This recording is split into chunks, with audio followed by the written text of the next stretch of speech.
What's going on, guys? Welcome back to Cashed Out. Today we're going to be talking about this lens right here. This is the 50mm Canon EF 1.8. Now, I had already done a video on this lens a little while back talking about different tips for getting good photos with this lens. So today I'm going to focus more so on some tips on how to get good video footage with this lens. Actually, there's some of you guys in the comments that asked me to do a video about this, so that's what I'm doing. I'm giving the people what they want. But I've seen a lot of videos about kind of the newer RF 50mm lens, so I thought it'd be a good time to be able to share a video on how to get good footage using this lens right here. So let's get into it. Just a couple quick tips for that. So the first tip that I'll give you actually has nothing to do with the lens, actually. The first tip that I would give you is to consider the look, right? So what do I mean by that? What do I mean by when I say consider the look? Consider the look that you're going for with the video that you're shooting. So what kind of feel, what kind of look are you trying to create with this video? Are you trying to create like a tight, intimate feeling shot? Or are you trying to go for more so kind of like just a broad, establishing wide shot that shows a little bit of everything? Establishing the end result that you want will help you when it comes to using this lens, and honestly using any lens in general. Really, the lens is just a tool. Part of the camera is just a tool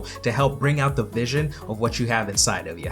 I know that's kind of deep. I got deep real quick, but let me explain what I mean by that. This lens is pretty flexible. It can shoot the wide shots, so somewhat wider shots, but it can also come in and shoot a few of the tight kind of up close shots. Now, what I would say is the sweet spot for this lens is kind of that mid-range, that middle range, where it's not too wide, but it's not too tight. Just that's like the perfect range for this lens, because the way that it shows the image, it actually shows it close to what our human eyes see. So that mid-range will allow you to be able to get a good look coming out of this lens. So going back to the point of considering your look, if you're trying to go for kind of a tight shot, like really close and intimate shot, this lens might do the trick. It might do it somewhat, but it's not going to do it as well as, let's just say, an 85mm lens. That 85 will give you some good compression and allow you to get nice and close to your subject to give that tight feel, right? But if you're trying to go for maybe like a wider shot, kind of like a really wide angle shot, this lens, like I said, can do it. It's versatile. It can do some of it, but it's not going to be as good as, let's just say, like a 35 or a 24mm lens. When you consider what type of look you're trying to go for at the end result of it,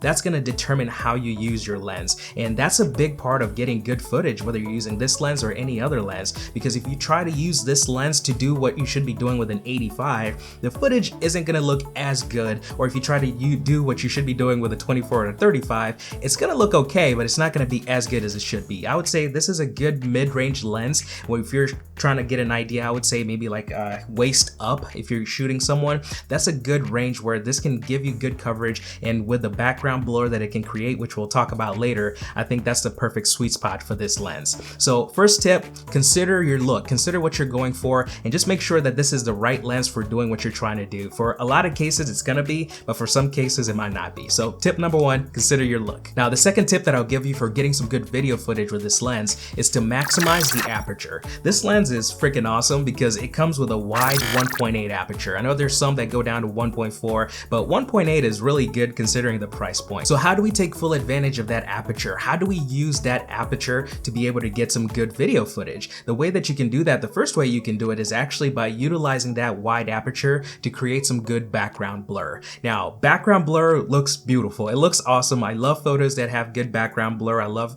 videos that have good background blur, but it's not just for good looks. It's actually good for direction, right? If you want to shoot good footage, if you want to have good video, you got to have some sort of direction or some sort of story. You know, it doesn't have to be a grand novel, but it's got to be some sort of journey that you want to take your viewer on. And using that background blur, you can use it to kind of zoom in and have the watchers, the viewers, focus in on your subject instead of being distracted by the background. So you can have the background blurred out if it doesn't add to the story. And having good background blur, not just 24/7, but in good positions, in good spots where it allows your viewers to focus in on the subject and continue to follow along with the story you're trying to tell, that's gonna make your video awesome. That's gonna make your video that much more, that's much more better.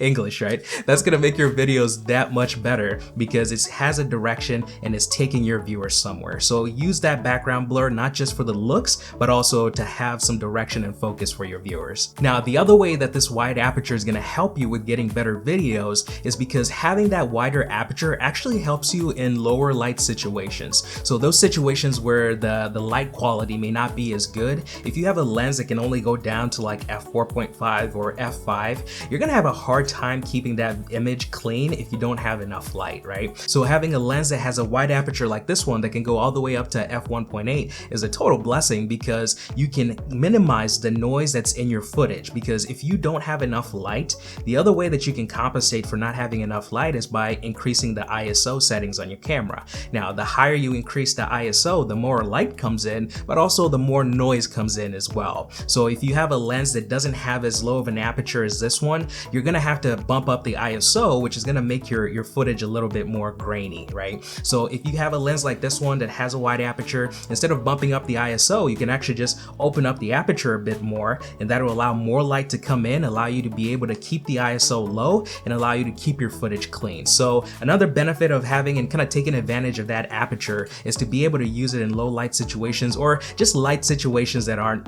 ideal, right? It's not like you always are gonna have studio lighting, so having a wide aperture allows you to be able to capitalize on that without having to ruin the quality of your image. So tip number 2, maximize that aperture. Take full advantage of that thing. Now, the third and final tip that I'll give you for getting some good video with this lens is to unlock your creativity, right? Now, we talked about earlier the aperture of this lens, and what that'll do is it'll allow you to be able to take advantage and get creative with some of the higher frame rates, right? So most of the cameras that are out right now typically have the ability to shoot at higher frame rates from 60, 120, you know, some of them are even higher than that. But those higher frame rates are awesome because they give you that flexibility to be able to slow down the footage in post and be able to get some cool slow motion shots. But what that also does, the higher the frame rate is, the higher you have to bump up your shutter speed to keep up with the higher frame rate. So a general rule of thumb for video is that you typically want your shutter speed to be double your frame rate. So if you're shooting at 60 frames a second, you want your shutter speed to be at about 1/120th of a second, right? That'll give you some good quality footage. And Potato Jet actually has a really cool video explaining all this. I'll link it in the description below. But with the increased shutter speed, you're actually gonna lose the light in your footage. So your footage is gonna get darker if you choose to go with a higher frame rate and have to increase your shutter speed. So the plus side of using a lens like this, and what allows you to stay creative with those higher shutter speeds,